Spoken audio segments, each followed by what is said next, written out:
Livro Jogos Vorazes, A Esperança. Lido por Camila Saboia. 23. Para quem a mulher pensou em gritar, permanece um mistério, porque depois de dar uma busca no apartamento, descobrimos que ela estava sozinha. Talvez o grito tenha sido para algum vizinho ou simplesmente uma expressão de medo. De um modo ou de outro, não havia mais ninguém para ouvi-la. Este apartamento seria um local perfeito para ficarmos intocados por algum tempo, mas isso é um luxo que está acima das nossas possibilidades reais. Quanto tempo você acha que a gente tem até que descubram que alguns de nós poderiam ter sobrevivido? Pergunto. Acho que podem chegar a qualquer momento, responde Gale. Eles sabiam que a gente estava se encaminhando para as ruas. Provavelmente a explosão vai fazê-los perder alguns minutos. Depois vão começar a procurar o ponto por onde a gente saiu.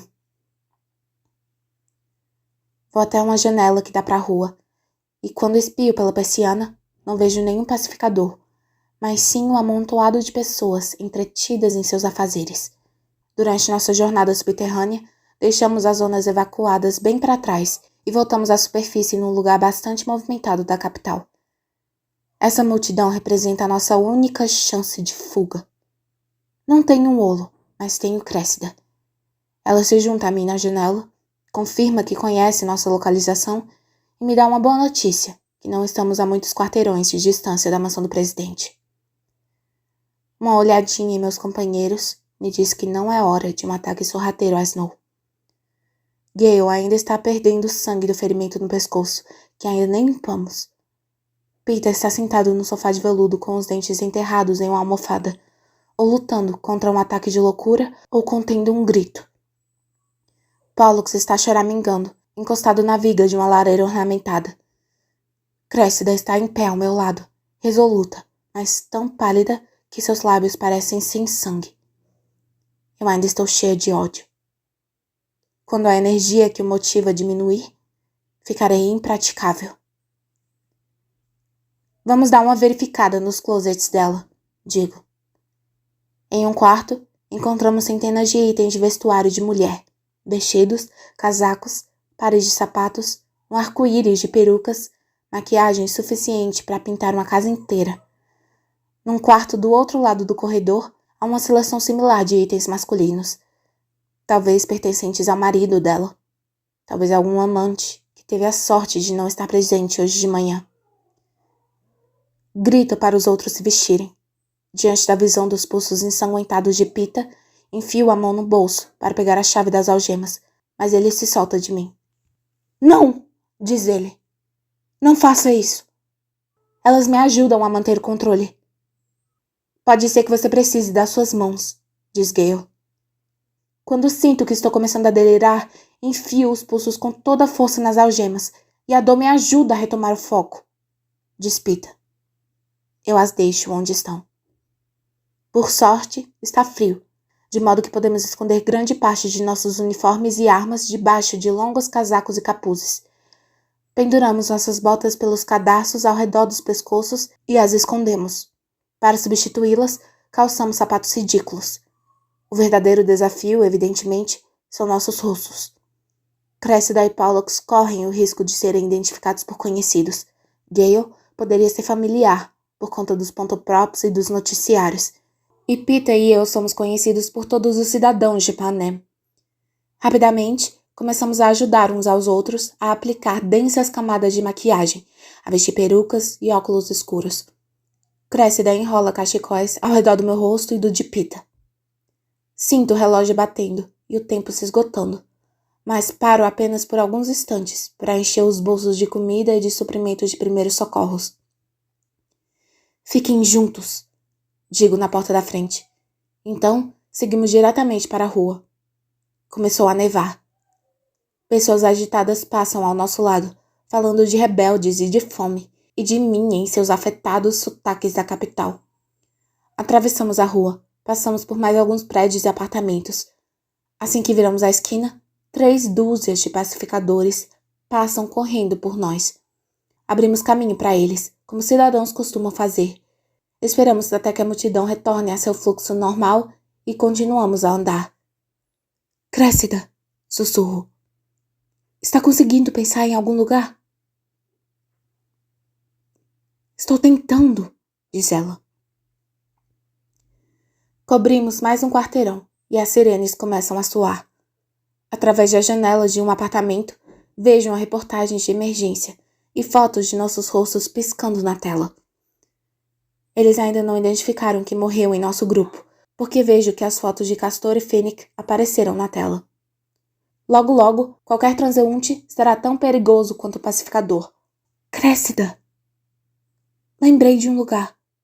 Não é o ideal, mas a gente pode tentar, diz ela. Nós a seguimos por mais alguns quarteirões e passamos por um portão, para entrar no que parece ser uma residência particular. É uma espécie de atalho, porque depois de caminharmos por um jardim muito bem cuidado, passamos por outro portão e saímos numa pequena rua de fundos que se conecta a duas avenidas principais. Há algumas lojas apertadinhas, e uma que compra bens usados, outra que vende joias falsas. Apenas algumas pessoas estão por perto e não prestam nenhuma atenção em nós.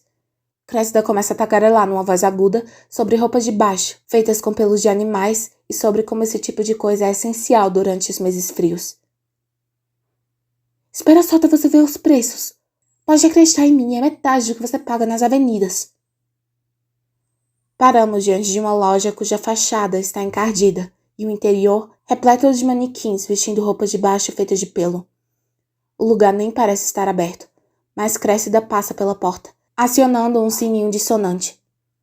Dentro da loja estreita, parcamente iluminada e com prateleiras e mais prateleiras de mercadorias, o cheiro de pelo de animal penetra meu nariz.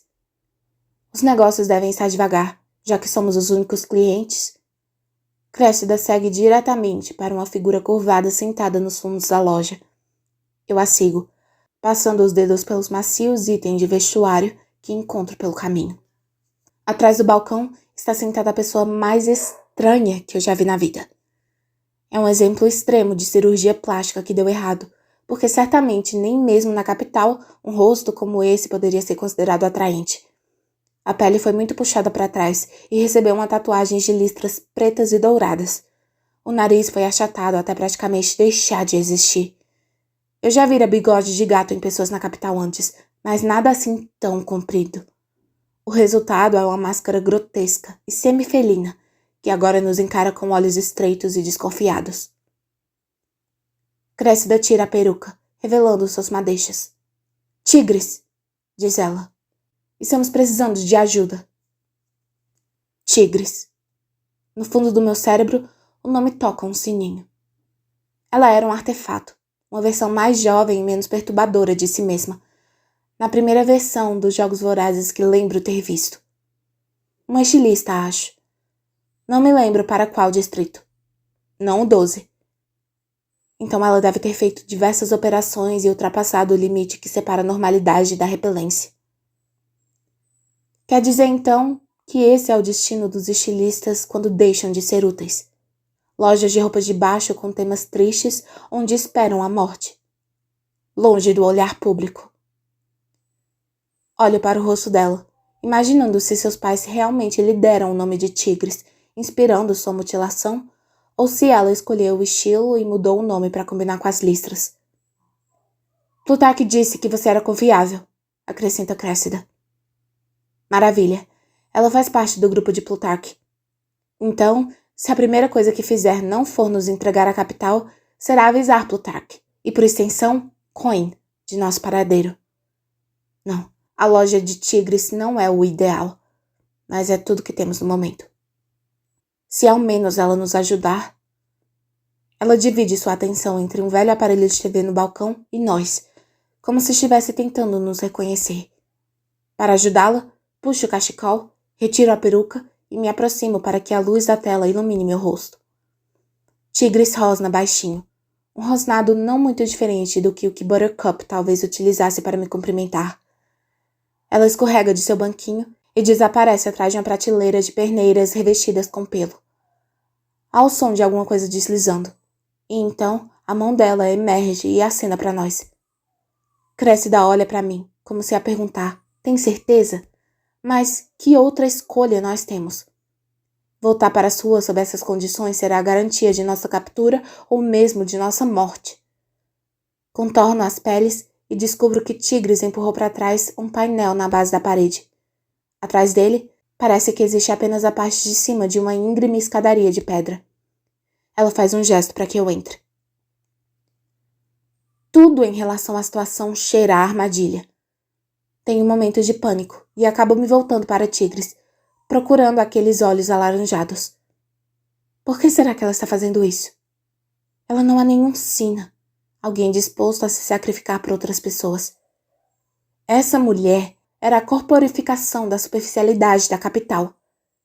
Ela era uma das estrelas dos Jogos Vorazes até que deixou de ser. Então é isso? Amargura? Ódio? Vingança? Na realidade, essa ideia me deixa reconfortada. Uma necessidade de vingança pode perdurar por muito tempo, principalmente se for reforçada por cada olhada no espelho.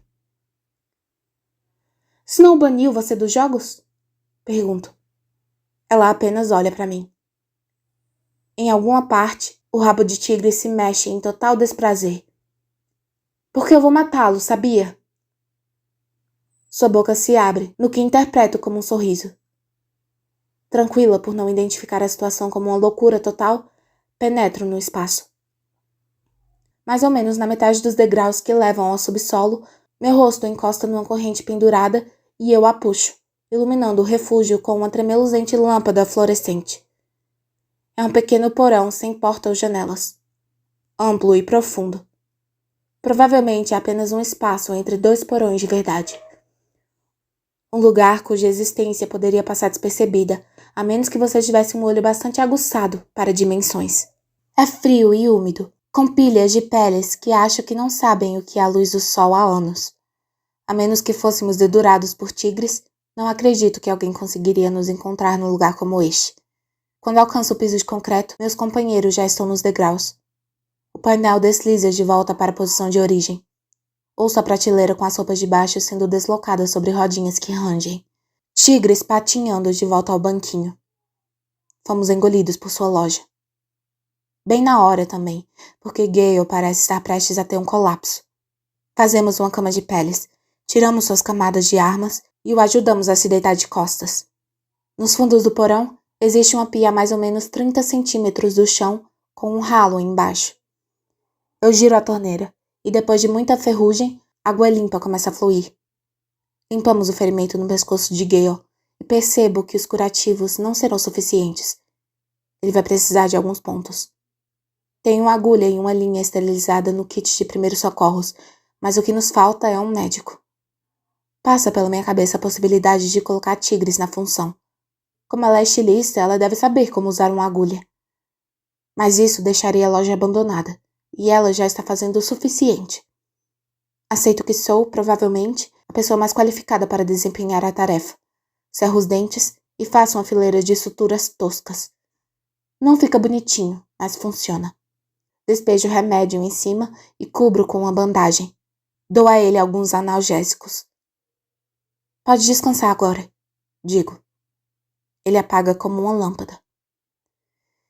Enquanto Cressida e Pollux fazem ninhos de pele para cada um de nós, cuido dos pulsos de Pita. Tiro delicadamente o sangue com água, ponho um antisséptico e faço curativos abaixo dos punhos. Você precisa deixá-los limpos, senão a infecção pode se espalhar e... Eu sei o que significa veneno na corrente sanguínea, Katniss, diz Pita. Mesmo a minha mãe não sendo curandeira. Sou capturada de volta no tempo para um outro ferimento. Um outro conjunto de curativos. Você disse essa mesma coisa para mim nos primeiros Jogos Vorazes. Verdadeiro ou falso? Verdadeiro, diz ele. E você arriscou sua vida para pegar o remédio que me salvou?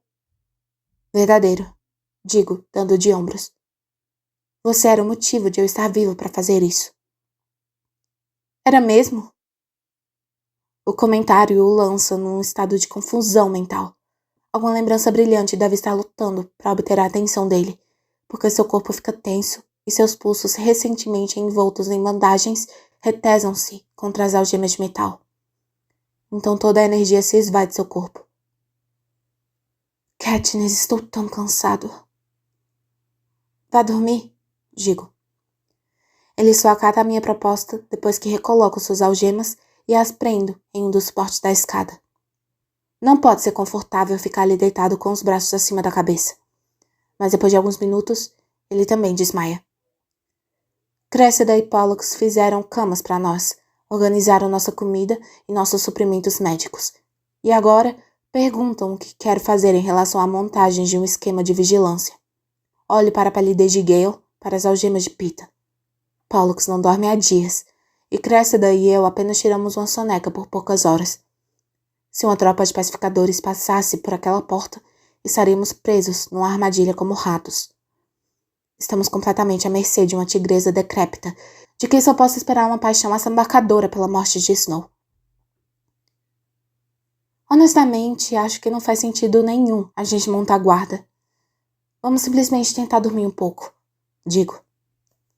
Eles balançam a cabeça entorpecidamente e nos enfurnamos em nossas peles. O fogo dentro de mim se apagou, e com ele, a minha força. Me rendo à pele suave e bolorenta e ao esquecimento. Tenho apenas um único sonho de que me lembro. Uma coisa longa e exaustiva na qual estou tentando chegar ao Distrito 12. O lar que estou procurando está intacto, as pessoas vivas.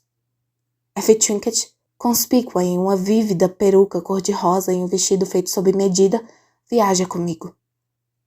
Fico tentando me livrar dela em vários lugares, mas ela reaparece inexplicavelmente ao meu lado, insistindo que, na condição de minha acompanhante, é responsável por fazer com que eu siga a programação. Só que a programação está constantemente mudando, obstruída pela falta de carimbo de algum funcionário ou atrasada quando F quebra um de seus saltos altos. Acampamos por dias num banquinho de uma estação acinzentada no Distrito 7, esperando um trem que nunca chega. Quando acordo, tenho a sensação de que, de alguma maneira, fiquei ainda mais esgotada por esse pesadelo que pelas minhas costumeiras incursões pelo sangue e terror. Cressida, a única pessoa acordada, diz que estamos no fim da tarde. Como uma lata de cozido de carne e empurro tudo para dentro, com a ajuda de muita água. Em seguida, encosto na parede do porão e começo a relembrar os eventos do último dia. De morte a morte. Contando-as nos dedos. 1, 2. Mitchell e Boggs no quarteirão. 3. Mesala pulverizado pelo casulo. 4, 5. Ligue 1 e Jackson sacrificando-se no moedor de carne. 6, 7, 8. Castor, Holmes e Fennec sendo decapitados pelos bestantes lagartos com cheiro de rosa. 8 mortos em 24 horas. Eu sei que isso aconteceu e, no entanto, não parece real. Certamente Castor está adormecido debaixo daquela pilha de peles. Fennec vai descer correndo os degraus daqui a 1 minuto. Boggs vai me contar seu plano para nossa fuga. Acreditar que estão mortos é aceitar que eu os matei. Tudo bem, talvez não Mitchell e Boggs. Eles morreram numa missão verdadeira. Mas os outros perderam suas vidas me defendendo numa missão que eu idealizei. Meu plano para assassinar Snow parece bastante idiota agora. Bastante idiota comigo aqui sentada, tremendo nesse porão, contando nossas perdas. Passando os dedos pelos enfeites nas botas de prata de cano alto que roubei da casa daquela mulher. Ah, sim, esqueci daquilo. Eu também a matei. Agora também estou tirando vidas de cidadãos desarmados. Acho que já está na hora de me entregar. Quando todos finalmente acordam, eu confesso. Como menti sobre a missão. Como coloquei todos em risco em busca de vingança. Há um longo silêncio depois que termino. Então, Gale diz. Katniss, nós todos sabíamos que você estava mentindo quando disse que Coin estava mandando você assassinar Snow. Vocês sabiam, pode ser. Os soldados do 13 não. Respondo. Você realmente acha que Jackson acreditava que você tinha ordens de Coin? Pergunta Cressida. É claro que não acreditava. Mas ela confiava em Boggs e ele claramente queria que você seguisse adiante com isso. Nunca contei pra Boggs o que eu planejava fazer, digo. Você contou pra todo mundo no comando, diz Gale. Isso foi uma das suas condições para ser o tordo. Eu mato Snow. Essas coisas parecem desconectadas. Negociar com Coin pelo privilégio de executar Snow depois da guerra e essa fuga desautorizada pela capital. Mas não assim, digo. Foi um desastre completo. Acho que isso teria sido considerado uma missão altamente bem-sucedida, diz Gale. Nós nos infiltramos no acampamento inimigo, mostrando que as defesas da capital podem ser invadidas. Conseguimos tomada de nós mesmos em todos os noticiários da capital. Instauramos o caos em toda a cidade com eles tentando nos encontrar. Pode acreditar em mim. Plutarque está entusiasmadíssimo, acrescenta Cressida. Isso porque ele não está nem aí para as pessoas que morrem, digo, contanto que os jogos dele sejam um sucesso. Cressida e Gale seguem na mesma toada, tentando me convencer. Pollux balança a cabeça em concordância para as palavras deles, para transmitir seu apoio. Apenas Pita não dá opinião. O que você acha, Pita? Finalmente pergunta a ele. Eu acho que você ainda não faz a menor ideia do efeito que exerce. Ele desliza as algemas para cima do suporte e se senta. Nenhuma das pessoas que perdemos eram idiotas. Elas sabiam o que estavam fazendo. Elas seguiram você porque acreditavam que você realmente era capaz de matar Snow. Não sei porque a voz dele me alcança quando nenhuma outra consegue. Mas se ele estiver certo, e acho que está, tenho com os outros uma dívida que só poderá ser paga de uma única maneira. Tiro do bolso do uniforme o meu mapa de papel e o espalho no chão com uma nova determinação. Onde estamos, Cressida? A loja de tigre situa-se a mais ou menos 5 quarteirões do círculo da cidade e da mansão de Snow. Estamos a uma distância tranquila, numa zona em que os casulos ficam desativados para a segurança dos residentes. Temos disfarces que, quem sabe com algumas melhorias adquiridas junto ao estoque peludo de tigres, talvez possam nos levar até lá em segurança. Mas depois o quê? Certamente a mansão contará com guardas muito bem armados, câmeras de segurança 24 horas por dia e estará recheada de casulos que podem ser ativados por um simples interruptor. O que a gente precisa é fazê-lo sair de casa, diz Gale para mim. Aí um de nós pode dar um tiro nele. Será que ele ainda aparece em público? Pergunta Pita. Acho que não, diz Cressida.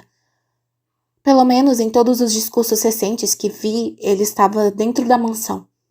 Mesmo antes de Isabel chegarem aqui. Imagino que ele tenha ficado mais vigilante depois que Finnick colocou no ar os seus crimes. É isso mesmo. Não são apenas as tigres da capital que odeiam Snow, mas uma rede de pessoas que sabem o que ele fez com seus amigos e com seus familiares. Só alguma coisa beirando um milagre poderia convencê-lo a sair. Alguma coisa como... Aposto que ele sairia por minha causa, digo. Se eu fosse capturada. Ele ia querer que isso fosse o mais público possível. Ele ia querer minha execução nos degraus da frente da casa dele. Deixo minhas palavras serem absorvidas. Então Gale podia dar um tiro nele da plateia. Não! Pita balança a cabeça em discordância. Há muitas alternativas a esse plano. Pode ser que Snow decida manter você presa para obter informações com uso de tortura, ou mandar executá-la em praça pública sem que ele esteja presente, ou matá-la dentro da mansão e depois exibir seu corpo na frente da casa. Gale, digo. Essa parece uma solução extrema demais para assumirmos de imediato, diz ele. De repente, se tudo mais falhar, vamos continuar pensando. No silêncio que se segue, ouvimos os suaves passos de tigres em cima. Deve ser o fim do expediente. Ela está trancando a loja, fechando as persianas, quem sabe. Alguns minutos depois, o painel no topo da escada desliza e se abre. Subam, diga ela com uma voz grave. Tem comida aqui para vocês. É a primeira vez que ela fala desde a nossa chegada. Se é uma coisa natural ou adquirida depois de anos de prática, eu não sei. Mas há alguma coisa em seu jeito de falar que sugere um ronronar de um gato. Enquanto subimos a escada, Cressida pergunta. Você entrou em contato com Plutarque? Não havia como, diz Tigres, dando de ombros. Ele vai entender que você está numa casa segura. Não se preocupe. Eu? Me preocupar? Estou me sentindo imensamente aliviada por saber que não receberei, nem terei de ignorar, ordens diretas do 13. Nem terei de inventar alguma defesa viável para as decisões que tomei ao longo dos últimos dias. Na loja, o balcão contém algumas fatias de pão embolorado, um pedaço de queijo mofado e metade de uma garrafa de mostarda. Isso me lembra que nem todo mundo na capital possui os estômagos cheios ultimamente. Me sinto na obrigação de contar a Tigres sobre nosso suprimento de comida, mas ela dispensa minhas objeções balançando a mão. Eu não como praticamente nada, diz ela. E além disso, só como carne crua. Isso parece uma encenação um pouco exagerada, mas não questiono.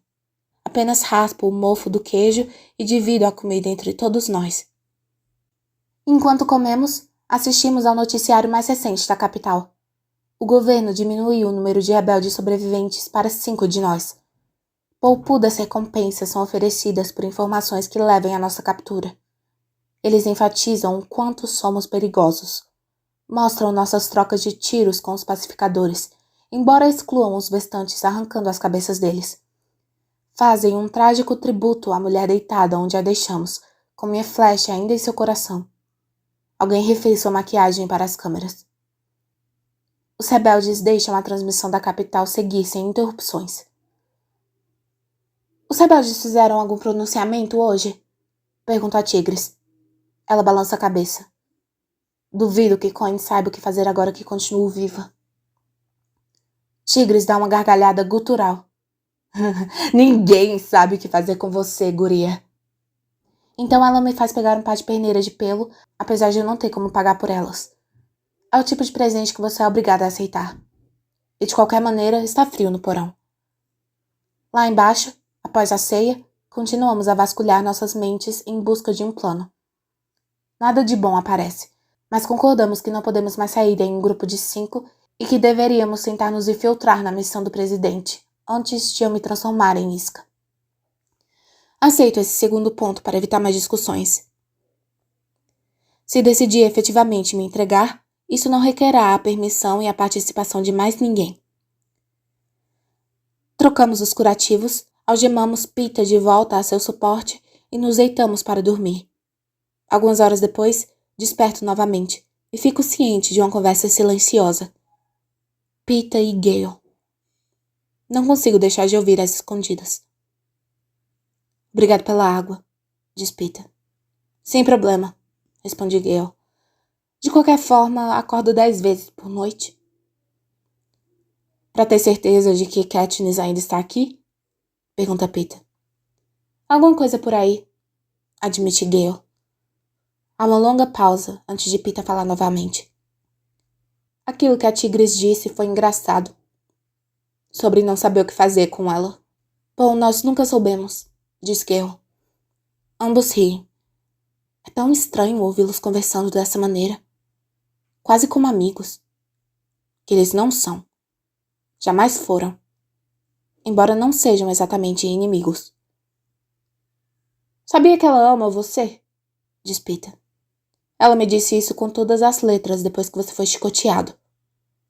Não acredite nisso, responde Gale. O jeito como ela beijou você no massacre quaternário.